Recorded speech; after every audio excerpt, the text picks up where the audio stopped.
So 10వ తరగతిలోని పరమాణు నిర్మాణం అనే పాఠం గురించి ఇప్పటివరకు మనం 3 వీడియోలు చేస్తాం. ఇది 4వ వీడియో. సో మీరు కానీ 3 వీడియోస్ కానీ చూడకపోతే పైన కార్డ్స్లో విడిచిపెడుతున్నాను, వాటిని మీరు చూడండి.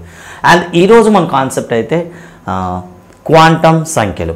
క్వాంటమ్ సంఖ్యలు అంటే ఏమిటి, క్వాంటమ్ నెంబర్స్ అంటే ఏమిటి, ఇవి చాలా మనకు అవసరం ఉంటాయి. సో ఒక ఎలక్ట్రాన్ యొక్క మొత్తం ఉనికిని, అది ఏ కక్షలో ఉంది, ఏ శక్తి స్థాయిలో ఉంది, ఎటువైపు నుండి ఎలా రివాల్వ్ అవుతుంది, అండ్ ఏ ఆర్బిట్లో ఉంది, ఖచ్చితంగా మొత్తం అన్ని ఇన్ఫర్మేషన్ ఇచ్చేదాన్ని మనం ఏమంటామంటే క్వాంటమ్ సంఖ్యలు అంటాం. సో ఈ క్వాంటమ్ సంఖ్యలు ప్రధానంగా మనకి 4 రకాలుగా ఉంటాయి. సో అందులో మొదటి దాని గురించి మాట్లాడదాం. మొదటిది ప్రధాన క్వాంటమ్ సంఖ్య, దీన్ని ప్రిన్సిపల్ క్వాంటమ్ నెంబర్ అని పిలుస్తాం. దీన్ని నీల్స్ బోర్ ప్రతిపాదించడం జరిగింది. అదేమి స్మాల్ ఎన్ లెటర్తో మనం డినోట్ చేస్తాం అనమాట.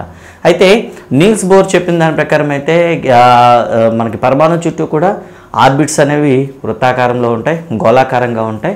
సో గోళాకారంగా ఉండే ఆర్బిట్స్ అనేవి కేంద్రానికి దగ్గరగా ఉంది కే గాను, తర్వాత ఎల్ గాను, తర్వాత ఎంఎన్ అలాగనే ఎక్స్టెన్షన్ చేయడం జరిగింది. అంటే ఇక్కడ ఈ కే ఆర్బిట్ ఏదైతే మనం అనుకున్నామో దాన్ని n=1 గాను, అదేవిధంగా ఎల్ ఆర్బిటల్ ఏదైతే అనుకున్నామో n=2 గాను ఇలా నెంబరింగ్ ఇవ్వడం జరిగింది. అంటే దీన్ని బట్టి మనకి ఏం అర్థం అవుతుంది అంటే n వాల్యూ పెరుగుతూ ఉన్నట్లయితే ఆర్బిట్ అనేది పెరుగుతూ ఉంటుంది. ఆర్బిట్ అనేది పెరుగుతుందంటే పరమాణువు యొక్క పరిమాణం ఏదైతే అటామిక్ సైజ్ ఏదైతుందో అది కూడా ఇంక్రీజ్ అవుతుందన్నమాట. సో ప్రధాన క్వాంటమ్ సంఖ్యని మనం ఎంతో డినోట్ చేస్తాము. అదేవిధంగా ఈ ప్రధాన క్వాంటమ్ సంఖ్య వల్ల మనకి పరమాణు సైజ్ అనేది తెలుస్తుంది. పరమాణువులో గల గరిష్ట ఎలక్ట్రాన్ల సంఖ్య కూడా మనకి అర్థమవుతుంది. సో గరిష్ట ఎలక్ట్రాన్ల సంఖ్య తెలుసుకోవడానికి మనకున్న ఫార్ములా అయితే 2n².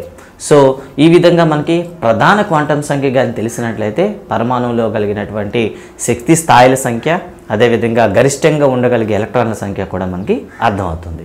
సో దీన్ని సాధారణంగా n లెటర్తో సూచిస్తాం. అదేవిధంగా దీన్ని ప్రతిపాదించింది నీల్స్ బోర్. ఇక రెండవది మనం చూసుకున్నట్లయితే కోణీయ ద్రవ్యవేగ క్వాంటమ్ సంఖ్య అని పిలుస్తాం. సో దీన్నే మనం ఏమని పిలుస్తామంటే యాంగులర్ మొమెంటమ్ క్వాంటమ్ నెంబర్ అని పిలుస్తాం. కోణీయ ద్రవ్యవేగ క్వాంటమ్ సంఖ్యని మనం ఎల్తో సూచిస్తాం. దీన్ని ప్రతిపాదించింది అయితే సోమర్ఫీల్డ్. సో దీని యొక్క ప్రత్యేకత ఏమిటి, దీని వాల్యూస్ ఎలా ఉంటాయి, దీని వాల్యూస్ మనం చూసుకున్నట్లయితే L= అనేది ఎల్లప్పుడు కూడా n-1కి ఈక్వల్గా ఉంటుంది. అంటే ఫర్ ఎగ్జాంపుల్ n=1 అయింది అనుకోండి, దెన్ L వాల్యూ ఏమవుతుంది 0. అదే n=2 అయింది అనుకోండి, L వాల్యూ ఏమవుతుంది సో 1 అవుతుంది. అంటే ఇక్కడ మనం చూసుకున్నట్లయితే అక్కడ ఉండే ఆర్బిటల్స్ అంటే దాన్ని ఏమంటాం ఉపశక్తి స్థాయిలు అని పిలుస్తాం అనమాట. సో ఈ ఉపశక్తి స్థాయిలను అన్నింటిని కూడా తెలుసుకోవడానికి మనకి కోణీయ ద్రవ్యవేగ క్వాంటమ్ నెంబర్ అనేది ఉపయోగపడుతుంది అనమాట. సో L వాల్యూని బట్టి మనం ఆర్బిటాల్ని మనం చెప్పవచ్చు అనమాట. L=0 అయితే మనకి S ఆర్బిటాల్ అంటాం, స్పెరికల్ షేప్లో ఉంటుంది. అదేవిధంగా L=1 అయింది అనుకోండి P ఆర్బిటాల్ సూచిస్తుంది. అదేవిధంగా L=2 వచ్చింది అనుకోండి D ఆర్బిటాల్ని, అదేవిధంగా L=3 వస్తే మీకు F ఆర్బిటాల్ని, అదేవిధంగా G నెక్స్ట్ మీరు ఎక్స్టెండ్ చేసుకోవచ్చు. ఈ విధంగా L వాల్యూ అనేది మనకి తెలుస్తుంది అనమాట. For example L.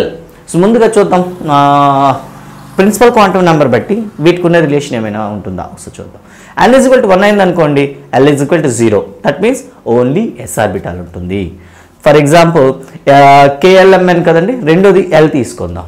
Okay, L అంటే n=2. n=2 అయింది అనుకోండి L వాల్యూ ఏమవుతుంది 1 అవుతుంది. దట్ మీన్స్ 0,1 అండి. సో ఈక్వల్ చూడండి ఒకసారి, L వాల్యూ 1 అవుతుంది, బట్ అక్కడ ఉండే ఆ శక్తి స్థాయిలో అయితే 0,1 and that means S orbital ఉంటుంది, P ఆర్బిటాల్ కూడా ఉంటుంది.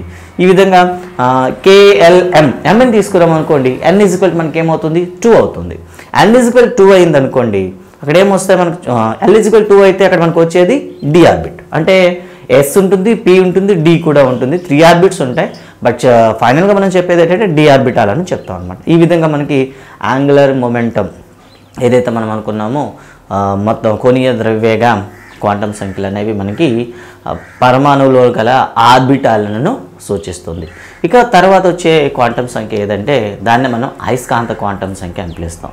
క్వాంటమ్ సంఖ్య ఏం చెప్తుంది అంటే సోమర్ఫీల్డ్ ఏదైతే మనకి కోణీయ ద్రవ్యవేగ క్వాంటమ్ సంఖ్యలో పరమాణువులో గల ఆర్బిటాల్స్ సూచిస్తే ఆ ఆర్బిటాల్స్ అనేవి ఏ విధంగా అమిరి ఉంటాయి, వాటి యొక్క అమరికను వర్ణించడానికి మనకి ఈ అయస్కాంత క్వాంటమ్ సంఖ్య మనకి సహాయపడుతుంది అనమాట.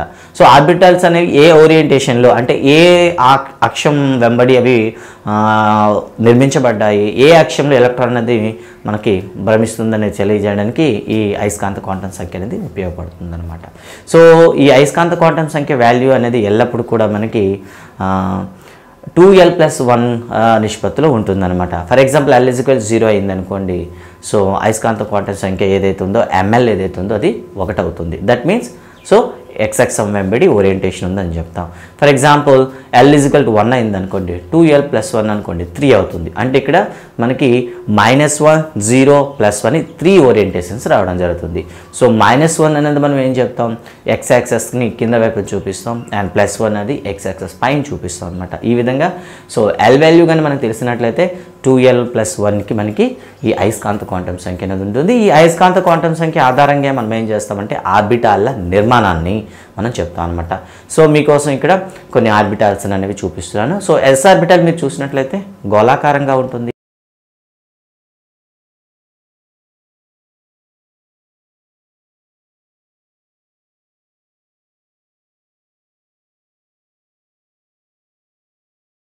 అండ్ p ఆర్బిటాల్లో చూసినట్లయితే మీకు డంబెల్ ఆకారంలో ఉంటాయి. అయితే px ఏ విధంగా ఉంటుంది చూస్తే మనకి x అక్షం వెంబడి ఉంటుంది.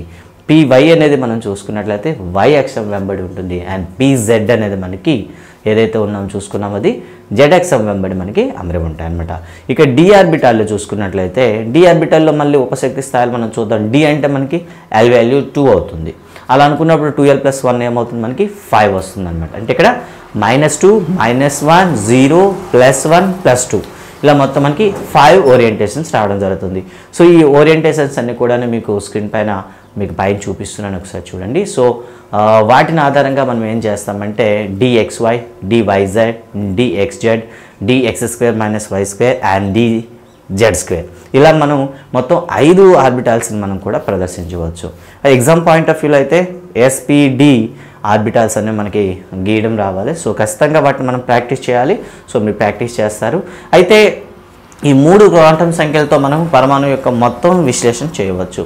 అయితే కొంత ఈ వర్ణపటాన్ని శక్తివంతమైనటువంటి స్పెక్ట్రోస్కోపీస్ ద్వారా వర్ణపట లేఖం ద్వారా పరిశీలించేటప్పుడు ప్రతి రేఖలు కూడా సన్నని చిన్న రేఖలు అనేవి 2 మళ్ళీ పరిశీలించారు. సో ఈ ఉపరేఖల్ని ఎందుకు ఏర్పడుతున్నాయని పరిశోధన చేసి క్వాంటం సంఖ్యను కూడా ప్రతిపాదించారు. దీన్నే స్పిన్ క్వాంటం సంఖ్య అంటారు. అంటే కక్షలో ఎలక్ట్రాన్ తిరుగుతున్నంతసేపు కేంద్రం చుట్టూ తిరుగుతుంది, అదే సమయంలో తన చుట్టూ తాను కూడా తిరుగుతుంది అన్నమాట. సో ఎలక్ట్రాన్ అనేది తన చుట్టూ తాను క్లాక్ వైజ్లో తిరుగుతున్నట్లయితే దాన్ని +12 గాను, అదే ఎలక్ట్రాన్ కక్షలో భ్రమిస్తూ యాంటీ క్లాక్ వైజ్గా అనేది చలిస్తుంటే దాన్ని -12 గాను ఆయన చెప్పడం జరిగింది. దీన్నే మనం స్పిన్ క్వాంటం సంఖ్య అంటాం. ఈ విధంగా ఒక ఎలక్ట్రాన్ యొక్క మొత్తం అన్ని లక్షణాలు, స్థితి అండ్ అది ఏ ఆర్బిటాల్లో ఉంది, ఏ డైరెక్షన్లో తిరుగుతుంది, ఏ అక్షం వెంబడి చలిస్తుంది, మొత్తం వివరాలు తెలియజేయడానికి మనకి ఈ 4 క్వాంటం సంఖ్యలు ఉపయోగపడతాయి. సో మీకు 4 క్వాంటం సంఖ్యల మీద అర్థం కావడానికి ఒక షార్ట్గా తయారు చేయడం జరిగింది.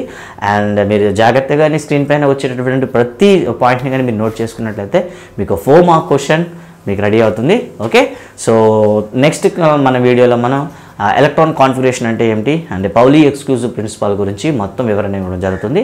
సో ఫస్ట్ టైం అయితే సబ్స్క్రైబ్ చేసుకోండి అండ్ మీకు వీడియో నచ్చినట్లయితే ఒక లైక్ ఇవ్వండి. Thank you.